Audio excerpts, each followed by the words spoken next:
मुसाफिर खाना school rickshaw हादसा एक और सानहा। आज सुबह मुसाफिर खाना कलांचवाला रोड पर डेजर्ट पब्लिक स्कूल के बच्चों को स्कूल ले जाने वाला एक चांद गाड़ी रिक्शा और ट्रॉलर के टकराने से एक अफसोसनाक हादसे में 4 बच्चे मौके पर ही जाँ बहक जबकि 13 जख्मी हो गए, जिन्हें रेस्क्यू टीमों ने बहावलपुर विक्टोरिया अस्पताल मुंतकिल कर दिया। पुलिस और रेस्क्यू हुकाम के मुताबिक ट्रॉलर ड्राइवर मौके से फरार जबकि रिक्शा ड्राइवर शदीद जख्मी हालत में अस्पताल जेर इलाज है। हादसा किसकी गलती से हुआ वो तो अब इंक्वायरी में सामने आ जाएगा। ट्रॉलर ड्राइवर या रिक्शा ड्राइवर में से किसी की गलती होगी, मगर इन मासूम बच्चों की कीमती जानों का क्या? यही अजाला है कि एक मुकदमा दर्ज होगा, उसमें ड्राइवर जमानत करा लेगा या गिरफ्तार भी हो जाए तो इत्तफाकन हादसा साबित करके 2 से 3 दिन में जमानत करा लेगा। मैं यहाँ पर सब इंतजामी इदारों से एक सवाल करता हूँ कि बहावलपुर समेत पूरे पंजाब में यही सूरत हाल है।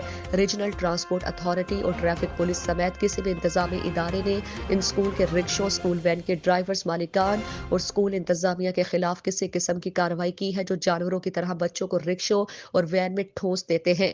अब इस मोटरसाइकिल रिक्शे पर 17 बच्चे बैठा देना कहाँ की अक्लमंदी है?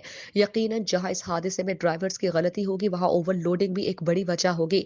इस हवाले से मेरी deputy commissioner Bahawalpur, DPO Bahawalpur से गुजारिश है कि आइंदा हादसात की रोकथाम के लिए अभी से इकदामात करें।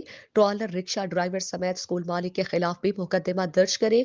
Regional transport authority, traffic police समेत दीगर मुतालिका इदारे जो अपनी आंखों से उनको रोजाना आता जाता देखकर कोई कार्रवाई नहीं करते, उनके खिलाफ सख्त महकमाना एक्शन लें। तमाम तालीमी इदारों को हिदायत जारी करें कि ओवरलोडिंग किसी सूरत नहीं होगी।